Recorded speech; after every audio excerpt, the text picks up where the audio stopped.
Olá, pessoal, tudo bem? A paz do Senhor. Eu sou a Tia Poli do canal da Turma da Tia Poli e hoje nós estamos aqui para a pré-aula do maternal. Se você é professora dessa classe, seja muito bem-vinda. Não esqueça de se inscrever no nosso canal. Aqui nós trocamos sugestões. Se você tem alguma sugestão para enriquecer a nossa aula, não deixe de comentar aqui nos comentários. Vai ser um prazer essa troca de experiência entre nós. Isso vai enriquecer cada vez mais a nossa aula. E eu vou deixar aqui para vocês, então, as minhas sugestões.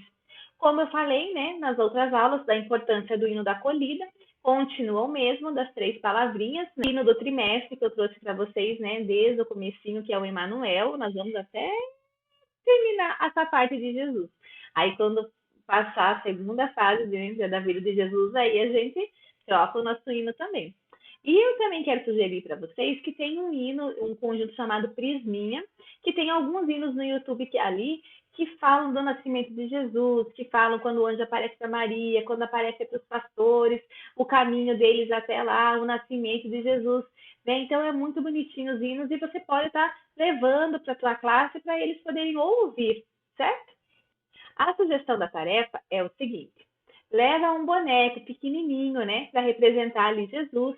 Se tiver uma cobertinha para levar, dá para levar pequenininho, né, coisinha discreta ali. Ou você mesmo, professora, pega os retalhos desse TNT que nós temos ali, recorta uns quadradinhos ali para fazer de conta que é o paninho que a Maria enrola Jesus e uma caixa que caiba esse bebê que eles vão levar.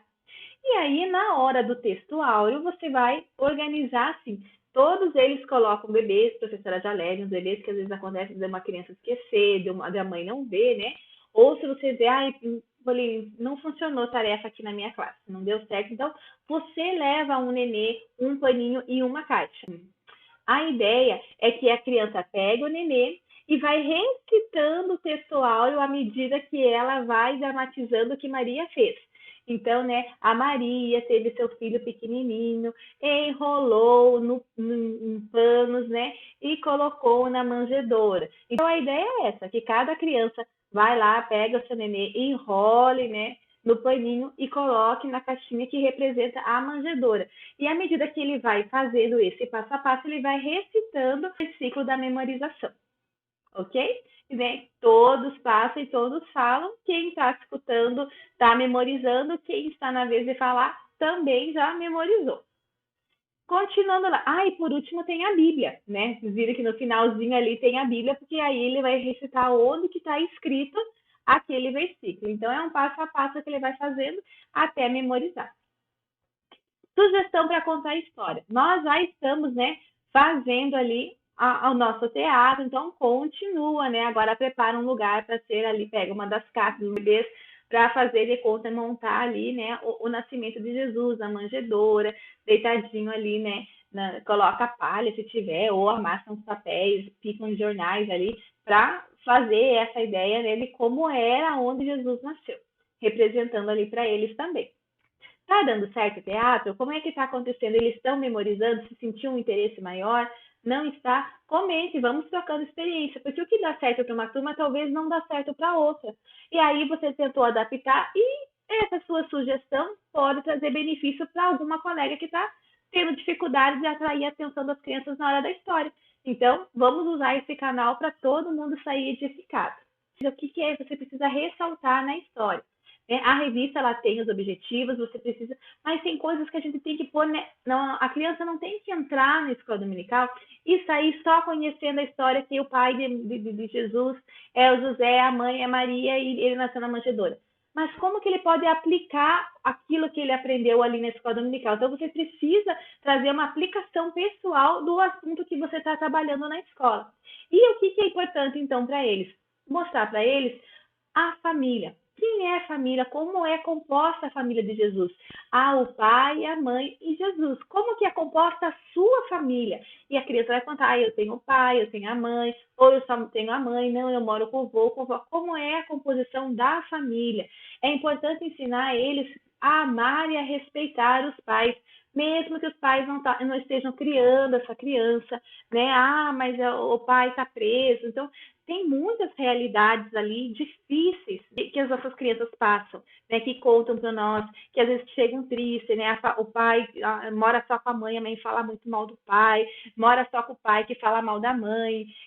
Às vezes dentro da casa mesmo acontece isso. Então, as crianças, imagine como que fica o coraçãozinho delas, né? Porque a criança só tem amor dentro dela. Ela ama pai e ela ama a mãe, independente de como é o pai, independente de como é a mãe. Ah, mas ele nunca ouviu falar de pai, ele não sabe que tem pai, ele não sabe quem é o pai.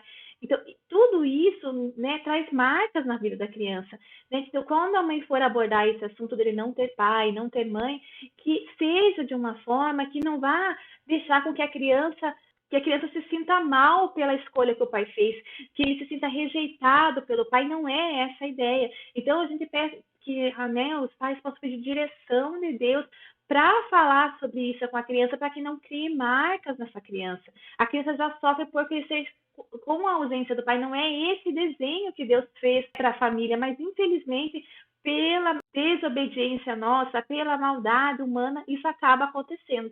Sabe? Então, como que a gente vai abordar esse assunto com as crianças, né? Ah, o teu pai morreu, poxa, mas eu tenho certeza que ele ia amar conhecer você, ver você crescendo. O que você tem de parecido com o seu pai, né? Será que os olhos é igual do seu pai, viu? Porque dentro dele a criança é formada por 50% do pai e 50% da mãe. Então, por mais que ele não tenha presença física, ele tem características dos pais dentro dele. Então, ele não pode negar essa existência. A mãe, às vezes a mãe, né, fica falando mal do pai e fala: mãe, ele não foi um bom esposo para você. Esse relacionamento conflituoso entre vocês acabou afastando ele da criação. Então, a criança já está privada de conviver com o pai. Não deixe ele carregar essa culpa de tudo que você fala, né? Dele, porque teu pai não te quer, teu pai te abandonou. E às vezes isso daí tudo é a mágoa da mãe né, sendo refletida na fala como se fosse direcionado à criança. Então a gente tem que ter muita sabedoria quando for abordar esse tipo de assunto, mas é importante a criança entender que ele tem um pai e ele tem uma mãe. E se a criança não conseguir entender isso, como que ele vai amar o papai do céu? Outra questão que a gente precisa abordar, então, mostrar para a criança a importância da família, né? Ali como Jesus tinha o pai e a mãe dele, eles também têm. Cada criança tem uma história. Tem criança que mora só com o pai, tem criança que mora só com a mãe, mas o importante é saber que essa criança foi gerada em amor em algum momento. Claro que tem algumas crianças que foi gerada no abuso. Então, cada criança ela tem uma história de vida. Só que a gente tem que entender que a criança não tem culpa, ela já está sendo ali, digamos, punida por estar crescendo sem a presença do pai, sem a presença da mãe, por mais mágoa que a mãe tenha, por mais rancor que a mãe tenha, a mãe precisa ter sabedoria nisso para não causar mais tristeza para essa criança que vai crescer se sentindo rejeitada, mal amada, com uma parte faltando dentro dela. E não, se a mãe não tem nada de bom para dizer para a filha do pai, só diga: olha, filha, a melhor coisa que teu pai fez por amor a você foi ter ido embora, né? Pronto, né? Não se estende mais no assunto, porque pense como que é uma criança crescer achando que foi abandonada pelo pai, rejeitada pelo pai. Assim como Jesus, ela teve esse pai terreno, mas ele tem o pai celestial e a criança também. Assim como ela teve esse pai terreno que né, se Deus abençoou, o pai continua vivendo com ela, ou não, mas ela teve esse pai terreno, mas o pai celestial, esse jamais abandona, esse jamais vai embora, ele está sempre conosco, ele nos cuida, nos protege, nos sustenta, né? Então, mostre isso para a criança, né? A importância de amar e respeitar os pais, né? As crianças nessa idade já estão assim respondões, né? Batem o pé, e tem alguns que agridem a própria mãe, o pai, né? Ficam emburrados, jogam as coisas que estão na mão. Então a gente tem que mostrar para eles que é um mandamento de Deus. Deus mandou você honrar o pai e a mãe. Independente de quem é o pai, independente de quem é a mãe, nossas crianças precisam desde pequenininho honrar. E nós também, independente da nossa idade ou de como foi o nosso pai e nossa mãe, o Senhor não está dizendo assim, honrar o pai e a mãe bom, honrar o pai e a mãe que tem caráter, honrar o pai e a mãe que te criou. Não, é honrar pai e mãe e ponto final, para que te prolongue os dias na terra. Certo? Então vamos trabalhar isso com as nossas crianças também. Na lição, eu acho que dos primários, eu falo bastante sobre isso. Né? Se você quiser aprofundar um pouquinho mais, pula lá, assiste a aula lá dos primários, que esse assunto vai estar bem mais aprofundado ali também. Certo? E para finalizar, como sugestão de atividade, leve massinha para a sala de aula, né? Dá para eles as porções ali de massinhas que sejam parecidas, semelhantes ali, para não dar aquela briga, ela ganhou mais, eu ganhei menos. Pede para eles modelar, leva um pedacinho das caixas que eles levaram, se der para cortar, corta um pedacinho da caixa para que sirva de sustentação para eles modelarem a família de Jesus, essa imagem que nós temos ali, né, do presépio, que a gente fala, né? Para que eles levem para casa e contem a história que eles aprenderam aí na escola dominical. Que Deus abençoe a sua aula, que Deus abençoe a sua vida e que essa aula assim possa impactar a vida das crianças e a sua também. E não esquece, se você não é inscrito no nosso canal, se inscreve já, deixa seu like e os comentários aqui embaixo. Qual ideia diferente das minhas que você vai aplicar? Vamos fazer essa troca? Deus abençoe vocês e até a semana que vem. Tchau, tchau!